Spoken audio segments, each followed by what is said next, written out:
Si Crisanto ay isang magiting na tao mula sa lansangan ng Tondo, na minahal ng mamamayan nito para sa kanyang mala Robin Hood na pagbubukas ng kanyang palad para sa mahihirap. Mula sa pelikulang, Iyo ang Tondo Kanya ang Cavite, ating panuurin kung paano kinakatakutan at nirerespeto si Crisanto.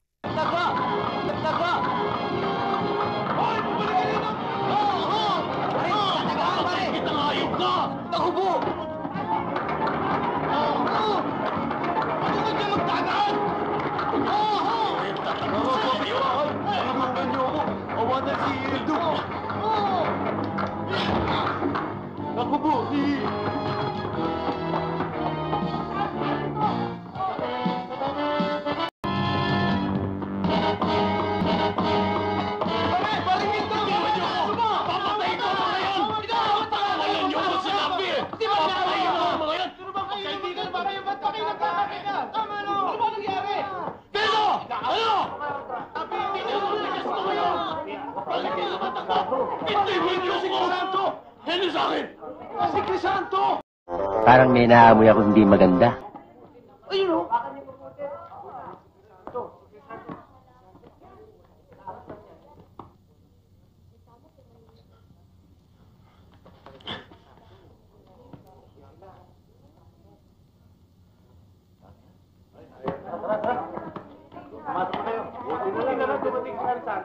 Desta, magdala nga kayong 2 kilong asin sa bahay.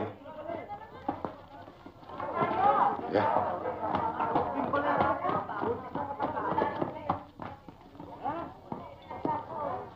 Crisanto, sa'yo pa rin ang tuto. Sana all. Nako! Kamuntik ng bumahal ng dugo doon. Nang habol ng taga si Hildo.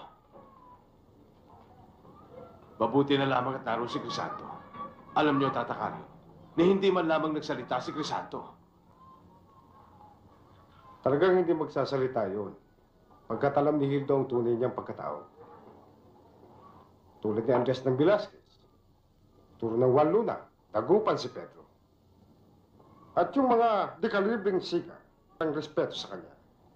Kaya't kung tawagin siya, Crisanto ng Tondo.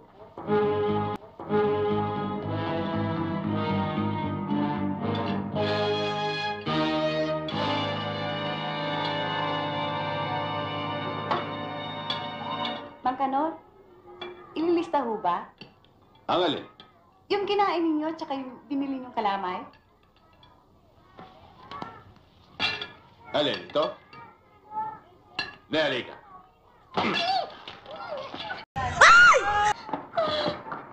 Ikaw, bago kang tindera dito.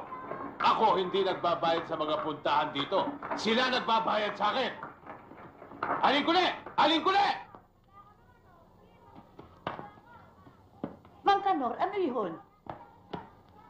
Pera ko. Pwede ba? Pasensya na muna at mahina ang benta ko eh. Pera ko sabi. Akin na yan.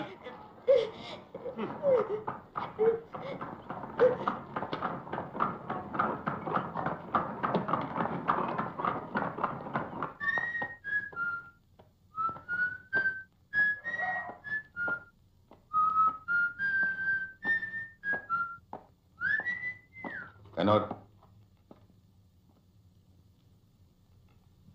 Bakit? Maaari ba kitang makausap sandali? Tungkol saan? Tungkol kay Aling Kuni. Aling Kuni? O bakit? Hindi pa ba sapat ang kinikita niyo sa bahay sugalan? Sa bahay aliwan?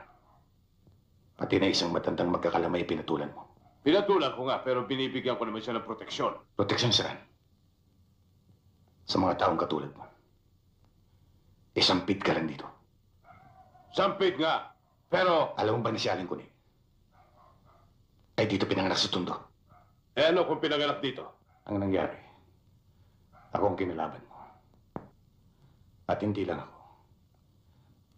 Pati na rin nasira akong ama. At ama ng aking ama. Anyway, ginalaw mo Tondo.